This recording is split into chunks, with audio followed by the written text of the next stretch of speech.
ہماری انجمن طرف اردو تلنگانہ و آندھرا پردیش کے جناب محمد عبدالرحیم خان صاحب جو اس کیمپس کے بھی کردہ دھرتا ہیں، وہ جب تقی عابدی صاحب حیدرآباد میں رہتے ہیں تو اس موقع کا وہ فائدہ اٹھانے کی نہ صرف ہمیں ترغیب دیتے ہیں بلکہ اس کے لیے عملی اقدامات بھی کرتے ہیں. اور اس کے پس پردہ بہت ساری شخصیتیں ہیں، جیسے یہاں پر افتخار صاحب بھی ہیں جو فیض عام ٹرسٹ کے کرتا دھرتا ہیں، اور بھی ان کے علاوہ جسٹس اسماعیل صاحب ہیں، اور بھی کئی شخصیتیں، میں ان کے نام نہیں لوں گا. پروفیسر مسعود یہاں بیٹھے ہوئے ہیں، وہ بھی اس طرح کی محفلوں کے وقتاً فوقتاً یہاں انعقاد کے سلسلے میں عزانی صاحب اور رحیم خان صاحب کے دست بدست جو ہے لگے رہتے ہیں. بہرحال کافی وقت ہو چکا ہے اور میں یہ وضاحت کے بعد انتہائی ادب کے ساتھ گزارش کرنے جا رہا ہوں پروفیسر فاطمہ بیگم پروین، سابق وائس پرنسپل و صدر شعبہ اردو جامعہ عثمانیہ سے، کہ وہ صدارتی کلمات سے ہمیں مستفیض کریں. پروفیسر فاطمہ بیگم پروین.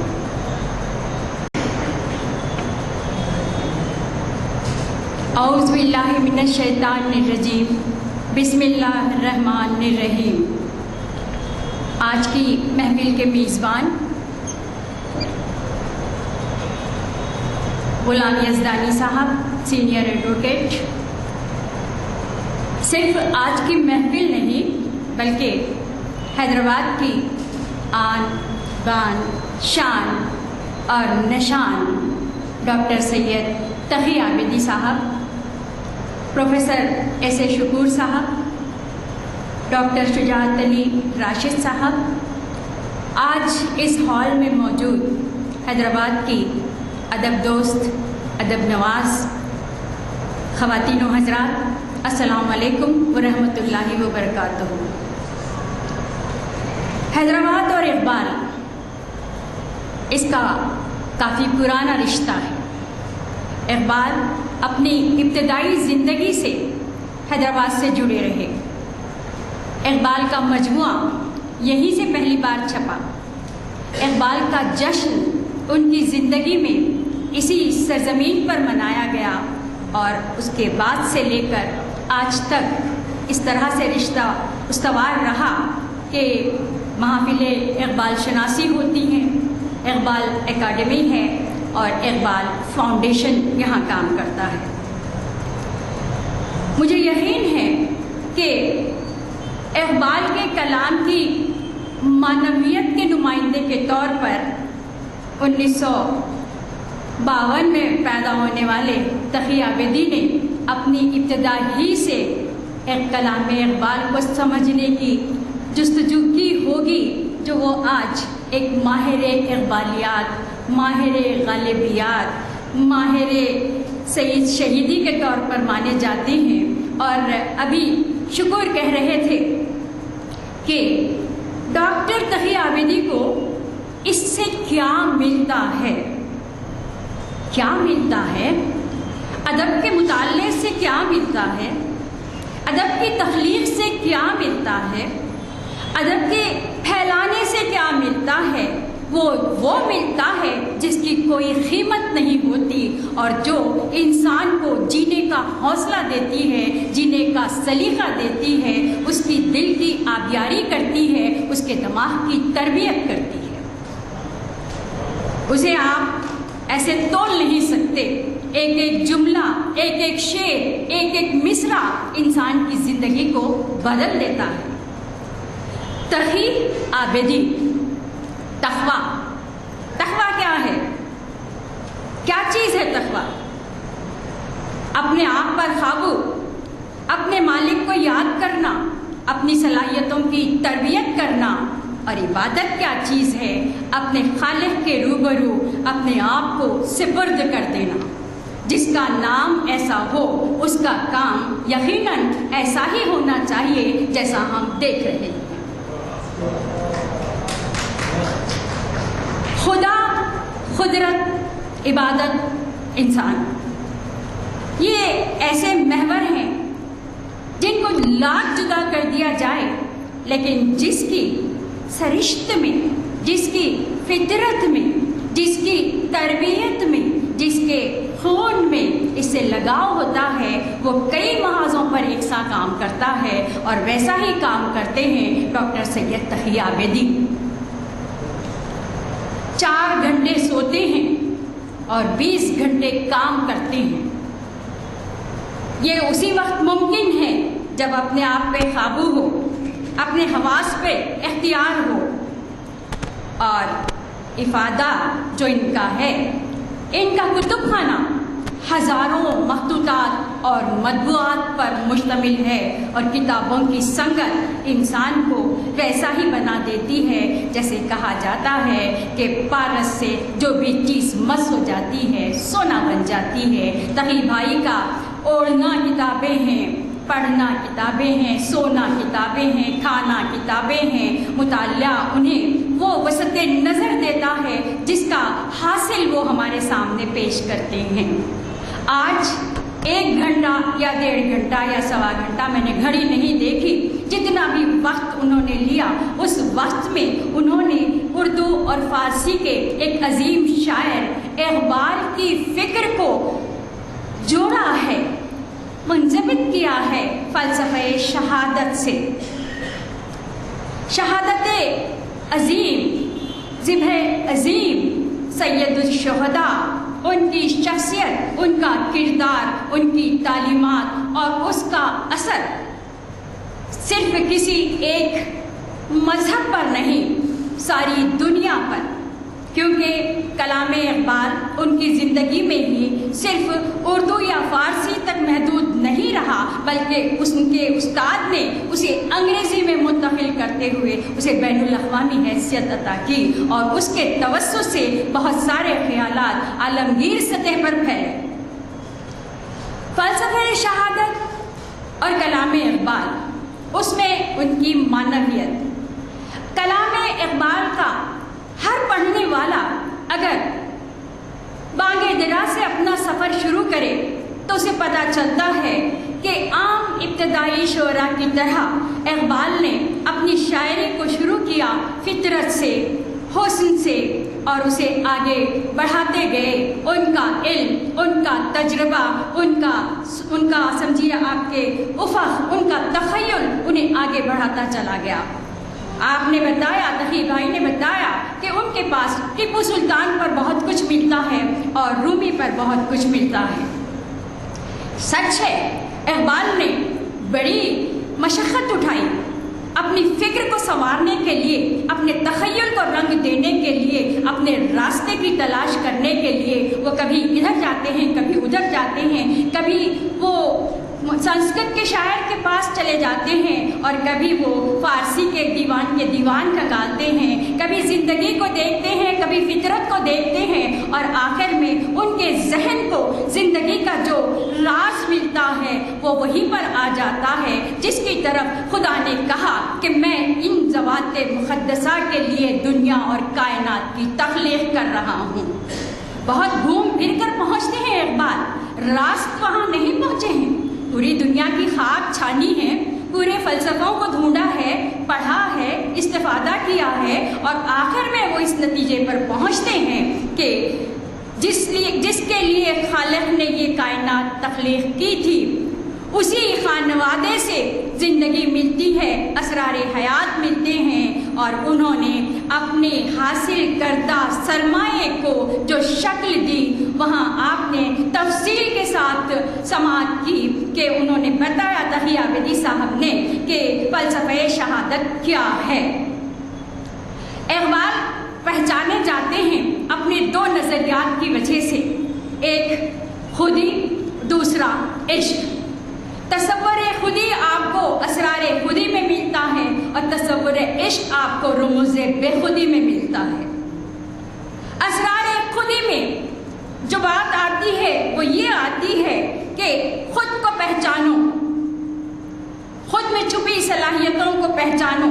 اقبال نے دیکھا اور انہیں ایسا محسوس ہوا کہ یہ جو تقدیر بدلنے کی بات ہے اور تقدیر کو ایک طرف رکھنے کی بات ہے وہ وہیں سے ملتی ہے کہ تقدیر کو اگر بدلنا ہے، ہار کو جیت میں، جیت کو ہار میں بدلنا ہے تو اپنے نفس کو پہچاننا ہے۔ نفس رسول نے اپنے نفس کو پہچانا اور اس کی قوت کو میدان کربلا میں پیش کر دیا۔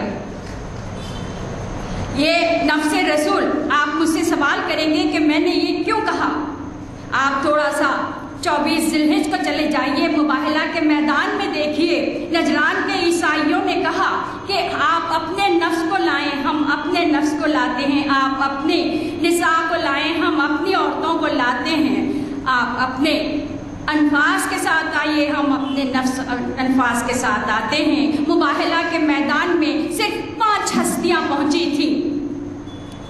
کون تھی وہ؟ رسول مکرم، ان کی صاحبزادی، ان کے بھائی اور ان کے 2 نواسے، پنجتن پاک۔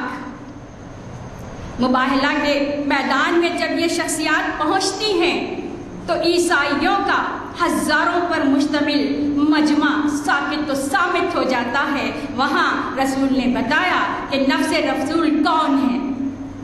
جو نفس رسول ہے وہ اپنی خودی نہ پہچانے تو پھر اور کون پہچانے گا؟ اس میں چھپی صلاحیتوں کو وہ نہ بتائے تو پھر اور کون بتائے گا؟ پھر ایک بار رسول نے ہمارے لیے ایک اور مثال پیش کر دی۔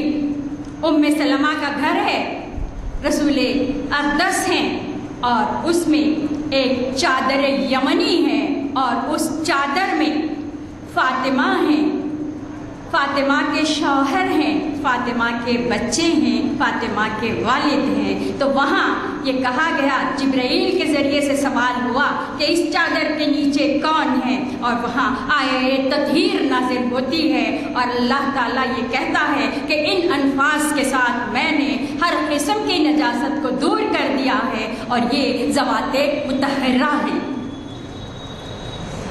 یہاں پہنچ کر اقبال کو پتہ چلتا ہے کہ ذات میں اگر طہارت آ جائے، ذات میں اگر نجاست چلی جائے ذات سے، تو تب انسان بنتا ہے۔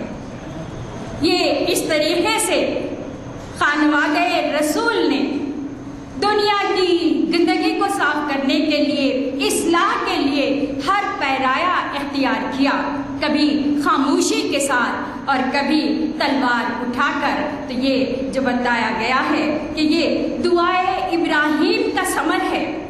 حضرت ابراہیم نے دعا کی تھی کہ ولایت میری نسل میں باقی رکھ، قدرت نے ان کی دعا کو قبول کیا، اور اس طریقے سے تا ابد اس امامت کو، اس ولایت کو خاندان رسالت کے ساتھ منسلک کر دیا۔ اور اس کا ہم یہ دیکھتے ہیں کہ کبھی کربلا میں اظہار ہوتا ہے، اور کبھی کوفہ و شام کے بازاروں میں اس کا اظہار ہوتا ہے کہ نفس کیا چیز ہے، اس پہ قابو کیسے پایا جا سکتا ہے، صبر کس کو کہتے ہیں، صبر کی معراج کیا ہوتی ہے، اور حقیقت، ابدیت اور حقانیت کا تعارف عام انسانوں کے سامنے کیسے پیش کیا جاتا ہے۔ یہ ساری باتیں یا تو آپ کو اقبال کی جو قصیدے کی شکل میں بی بی فاطمۃ الزہرا کے لیے انہوں نے کہا ہے وہاں نظر آتی ہے، یا پھر ان اشعار میں نظر آتے ہیں جو تقی بھائی نے آپ کے سامنے پیش کیے۔ یہ تو رہی بات خودی کی، صرف خودی سے کام نہیں چلتا۔ انہوں نے عقل اور عشق کا معرکہ بھی ہمارے سامنے رکھا کہ عقل شکوک ڈالتی ہے اور عشق ہر چیز سے بے نیاز کر دیتا ہے۔ اقبال نے رموز بے خودی میں عشق کے فلسفے کو پیش کیا ہے، اور یہ عشق کا فلسفہ کسی اور سے نہیں سیکھا ہے، جیسا کہ مصرع بتایا جا چکا ہے کہ میں نے یہ جو آموختہ ہے وہ حضرت حسین سے سیکھا ہے۔ اعتراف کرتے ہیں اقبال، آپ نے مصرع ان سے سن لیا ہے، قرآن آموختم جو ہے از حسین قرآن آموختم، ہاں، تو وہاں سیکھا قرآن کے رمز قرآن میں چھپے۔ قرآن میں کیا ہے؟ قرآن میں ہے توحید۔ توحید کیا ہے؟ اپنے پالنے والے، اپنے بنانے والے، اپنے خالق کی ربوبیت کا اقرار کرنا، اس کو ہر شے سے بڑھ کر چاہنا، محبت، جنون، عشق۔ عشق میں ایک منزل ایسی آتی، آپ نے دنیاوی عشق کے لاکھوں قصے سنے ہیں، شیریوں فرحاد ہیں، لیلا اور مجنو ہیں، اور بھی کچھ رومیو اور جولیٹ ہیں، سن لیا. لیکن عشق حقیقی کو دیکھنا ہے تو آپ پلٹ کر آئیے حسین کے پاس، دیکھیے کہ اللہ کے عشق میں کچھ اتنے سرشار ہیں کہ گلے پر خنجر چل رہا ہے، سجدے میں سر رکھا ہے، نماز کی پابندی ہو رہی ہے، اور بتایا جا رہا ہے کہ یہ عشق خداوندی کا جو ذریعہ میرے نانا لے کر آئے ہیں وہ کوئی معمولی ذریعہ نہیں ہے، وہ ایک ایسا ذریعہ ہے جو بے خود کر دینا چاہیے، بھول جانا چاہیے کہ 6 مہینے والے کو ہم دفن کر کے آئے ہیں، بھول جانا چاہیے کہ 18 سال کا بچے کا لاشا اٹھا کر لائے ہیں، بھول جانا چاہیے کہ 71 انصار اور عزیزوں کو تہ تیغ دیکھ چکے ہیں، اور ان سب کے لاشوں کی یہاں رن سے خیمہ گاہ تک لا چکے ہیں. یہ عشق کی معراج ہے. اگر یہ عشق کسی کے دل میں ہوتا ہے، یہ عشق کسی شخصیت میں ہوتا ہے، یہ عشق کسی قوم میں ہوتا ہے، تو وہ قوم بس جس طرح آج ذلیل ہو رہی ہے ویسے ذلیل نہیں ہو سکتی. اس کی سربلندی دیکھنی ہو تو آپ مارے گئے بدر و حنین میں جائیے، جس کی طرف انہوں نے اشارہ کیا کہ مارے گئے بدر و حنین سے لے کر کربلا تک آپ دیکھیے وہی عشق خدا نظر آئے گا. ہر ایک میں عشق خدا ہے، ہر اس خانوادے سے وابستہ ہر شخصیت خدا کے عشق میں اس طرح ڈوبی ہوئی ہے، دنیا کو بتا رہی ہے کہ خالق کو پہچانو. خالق کو پہچاننے کے لیے اس سے محبت کرنے کی ضرورت ہے، اس سے محبت کرنے کے لیے اپنے آپ کو بھولنے کی ضرورت ہے، اپنے آپ کو بھولنے کے لیے اپنے نفس پہ قابو کی ضرورت ہے، اپنے نفس پہ قابو پیدا کرنے کے لیے ان ذوات مقدسہ کی تربیت کی ضرورت ہے، ان کو پڑھنے کی ضرورت ہے، ان پر چلنے کی ضرورت ہے، ان کو اپنی زندگی میں عمل کرتے ہوئے زندہ رکھنے کی ضرورت ہے. اور آج تقی عابدی صاحب نے یہی بتایا کہ اسلام کے دامن میں بس اس کے سوا کیا ہے؟ ایک ضرب ید اللہ، ایک سجدہ شبیری. جہاں ضرورت ہے تلوار اٹھانی ہے، جہاں ضرورت ہے گھر بار اٹھا دینا ہے، مقصد مطلب ایک ہی ہے، سربلندی دونوں صورتوں میں ہے. اسلام جو صرف اگر وہاں مکہ معظمہ سے نکلا تھا، وہ جب ساری دنیا میں پھیلا تو جیسے کہ انہوں نے کہا کہ ایک ہاتھ میں تلوار اور ایک میں قرآن لے کر نہیں پھیلا، بلکہ خلق رسول مشہور ہے، محبت کا پیغام ہے، رواداری کی تعلیم ہے، اور اخوت کے نغمے ہیں، اور عمل یہ بتاتا ہے کہ خود بھوکے رکھ کر دوسروں کو کھانا کھلانا چاہیے، خود پیاسے رہ کر دوسروں کی پیاس بجھانا چاہیے. اگر یہ پیغام عام ہو جائے تو آج کے بہت سارے مسائل خود بخود ختم ہوتے چلے جائیں. ان کی پیروی تو ممکن نہیں ہے، لیکن کچھ نہ کچھ تھوڑا سا اثر. آپ نے کہا کہ یہ امام باڑوں تک محدود نہیں ہونا چاہیے، بالکل صحیح، لیکن یہ بھی یاد رکھیے کہ اگر امام باڑے نہ ہوتے تو کیا یہ پیغام باقی رہ پاتا؟ بنت رسول کا احسان ہے، صدقہ ہے کہ انہوں نے اپنی تکالیف کو پس پشت رکھتے ہوئے جرت رندانہ کے ساتھ اس دربار میں واعظ دیا، خطبہ دیا جس دربار میں اچھے صحابیوں کی زبان نہ کھل سکی. لوگ یا تو سلطنت سے فرار ہو گئے یا پھر انہوں نے مصلحت آمیز خاموشی کو اپنا شعار بنا لیا. لیکن وہیں پر زینب بنت علی ٹھہر کر بتاتی ہے کہ اسلام کی حقانیت کیا ہے، حسین کی شہادت کیا ہے، اس کے پیچھے کیا چیز پوشیدہ ہے. تو یہ امام باڑے نہ ہوتے تو شاید یہ تعلیمات نہ ہوتی، اقبال نہ ہوتے، فلسفہ شہادت نہ ہوتا، لیکن یہ سب ہونا تھا، نظام قدرت تھا، یہ ہوا.